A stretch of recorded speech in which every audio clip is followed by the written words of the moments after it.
Okay, in this video I'm going to show you how to change the blend door actuator in a Nissan Titan, and these usually click, and when you turn the temperature it just starts clicking.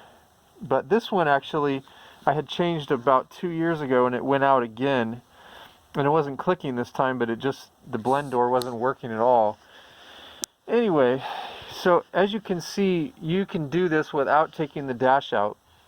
Most people take the dash out. The dealer will take the dash out and charge you like $1,000.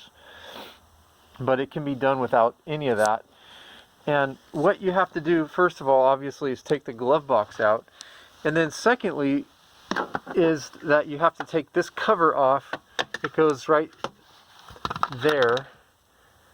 You have to take that off, and there are 4 screws.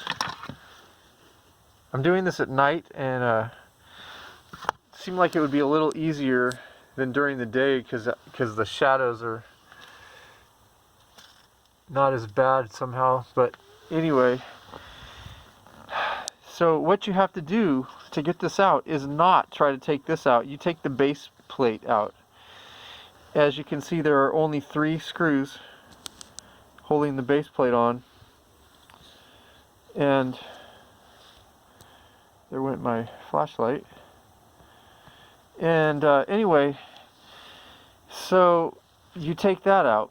Now, the problem with doing it this way is that you also end up taking this cam plate out, and there are little levers that have to engage this, so that is a little more of a pain.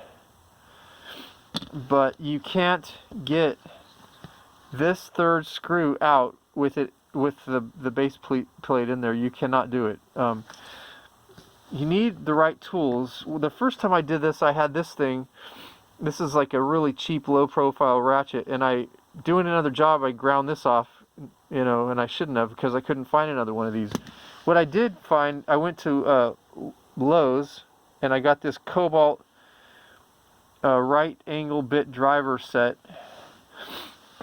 And the little ratchet looks like this. And so ideally, I guess I would have, this is a 5.5 millimeter socket, which is what you need with the little screws. And ideally you would grind the end of this off and make it a little shorter, but I was able to do it with the full-size socket on there. And I had to just put a little piece of electrical tape to hold the bit in there, the bit holder in there. But anyway, this thing works fine. And so it's really not that bad. You just get up in there and you take this off. And then you take these 3 screws out, and you can get the whole thing out and switch it. Now, putting the cam plate back in is kind of a pain. You do have to, obviously this gear goes up, and you do have to engage the little levers, the little projections on the levers into those grooves. And the only thing is, you do have to get a little mirror and make sure that, I don't know if you can see that, turn my other flashlight on. There are 2 levers that fit one into the other, and you have to make sure those haven't become disengaged. The white one there, let's see if I can do this. You can actually see it. The white lever has to fit over the black lever. So, as you can see, maybe, see right there, there's a little, at the end of the white lever, there's a little groove in it. That fits into the black lever. The groove on the black lever, it has to be in there. And then at that point there are 2 projections, one on another black lever and one on the white lever, and those fit into these. And you have to just put that in there the right way. And the easiest way, of course, is that to figure that out is to put it on this first. This fits in there like this, with the plug facing towards the right of the vehicle. And so if I put this on,